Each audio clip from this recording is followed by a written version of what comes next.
all stones can be worked in some way.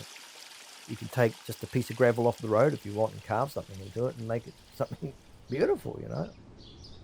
And stones are always like that. They reveal things inside them, you know, that you wouldn't even know was there. That's part of being a carver, I guess, is bringing out whatever beauty there is. I grew up in the Coromandel and there was lots of gemstones there, so, you know, you're always encountering beautiful stones. So that's where it began.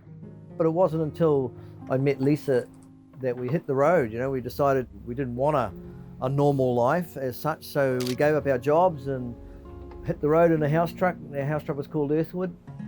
This little unit here used to be my carving studio.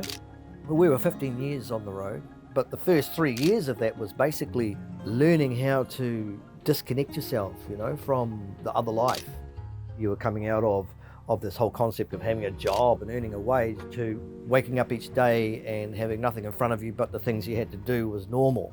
You know, that took 3 years to disconnect. That's a long time. Often you were outside, you know, in the elements, standing outside, carving, you know, and that was the beginning. That's where the hunger came from. The great thing about life on the road is it gave you time.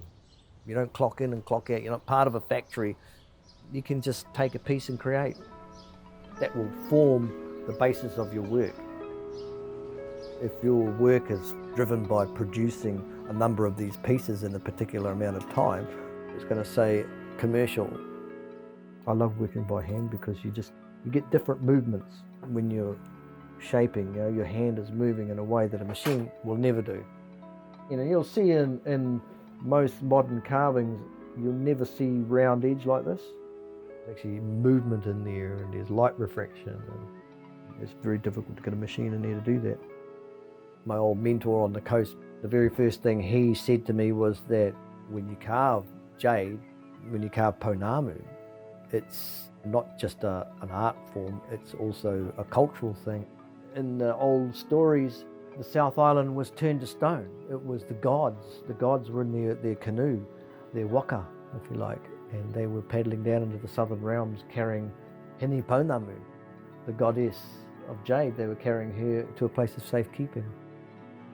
In New Zealand, the jade is carved in such a way that you don't affect the wairua of the stone or the spirit of the stone. It's a very tapu thing to do. It's a very sacred thing to do, to carve Pounamu. What I try to do here is tell the story. You take this piece here, for instance, the double spiral. You know, what you're carving there is the story of Papararangi, Sky Father, Earth Mother. The separation of the two is represented by the negative space. And if you're not respectful of that when you're carving this piece, then what are you going to carve? Sometimes I can spend 2 or 3 hours on a piece and then afterwards you think, oh, wasn't even aware of carving that, you know, because you've been on this whole complete other journey. And that's part of the art of being a stone carver, is to allow people to see inside. You know, sometimes you can get a round rock like this and cut it open and it's just hollow and full of crystals. You never know. Which begs the question of who's those crystals for? Why are they locked away in that void that no one will ever see? Who's going to see it? Except the person that can cut it in half and present it to you. So there's kind of magic in that. It was down here in the southern realms that the gods were turned to stone. So when we touch stone, we touch the gods.